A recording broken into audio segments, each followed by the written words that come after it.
Hi guys, Josh here, aka Beards and Books. Today I am filming a tag that I've been looking forward to for a long time. It's the Abookalypse tag.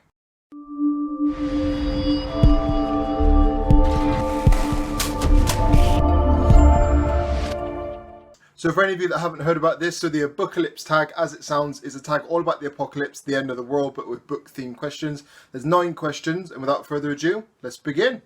Question number 1, evacuate. Everyone's out safely, but you can go back and grab one book. What book do you grab and why?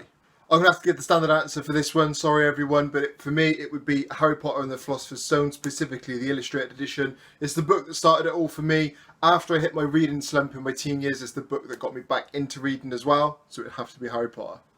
Question number 2 is the Abookalypse. Grab a book that would help you with your survival skills. Now, I'm assuming that this apocalypse, I'm assuming I can choose the theme. So I'm going zombie theme, purely because I have a zombie dictionary on how to survive the zombie apocalypse. So this seems like the greatest book to pick. I mean, it's literally A to Z on how to survive. Question number 3, grab anything you'll need. Grab a fan or book related item to save. I'm going to cheat a little bit here and I'm going to give 2 examples of things I'd want to save. They probably wouldn't help me in any which way, but you know, it's part of the fun of it, I suppose. So firstly, I'd save my Game of Thrones stamps. Now, why would you save stamps, Josh? I hear you ask. These were limited edition. There was only about 1,000 or so of them printed in the UK, so I'd have to save them. And then next up, I would save my Lord of the Rings cassettes. It was a radio play that was done on the BBC, which is the British radio play system over here. So I'd have to save these as well. Question number 4, the zombies are coming. Which books are you dying to read in your TBR?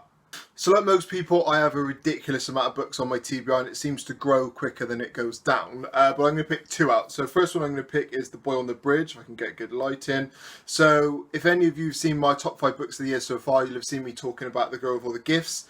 The Boy on the Bridge is set in the same world. I don't believe it follows on from the story, but I loved The Girl with All the Gifts, so I'm really hoping The Boy on the Bridge will give me the same feels. And then second up would be A Dance with Dragons Part 2, which is the final Game of Thrones book that is out at the moment. I'm all up to date with Game of Thrones apart from the one final book. I've been dragging out for as long as possible, knowing that there's no release date for the last 2 books, so I need to get and finish it really.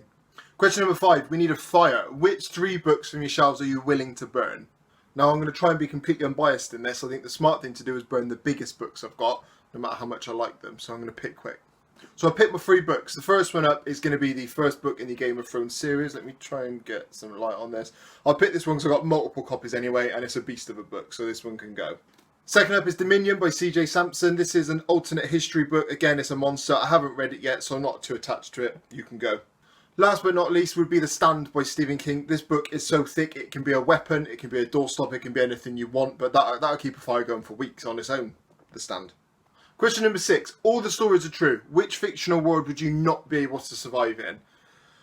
I've touched on this a couple of times, I think. It'd have to be Westeros, and it'd have to be the world of Game of Thrones. Whilst I love it, and Game of Thrones blows my mind, given that someone dies every 2 pages, there's no way I'd survive in that. I mean, I can't use a sword or nothing, so I'd be dead. So Westeros. Question number 7, lone survivor. Which character would you choose to be your companion or protector during the apocalypse?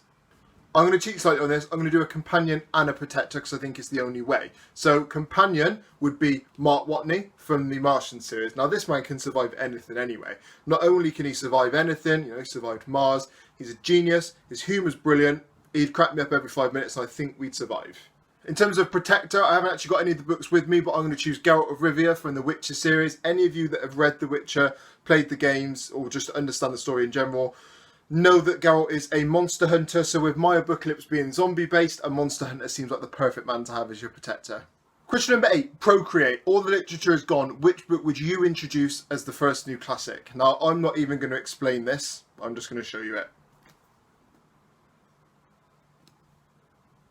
Final question, procreate, start a new community. So I'm going to tag 3 booktube friends in this. I'm going to tag Sean over at Caffeine and Commerce. I'm going to tag Courtney at CourtTheReader. And I'm going to tag Beth at Witches Inc.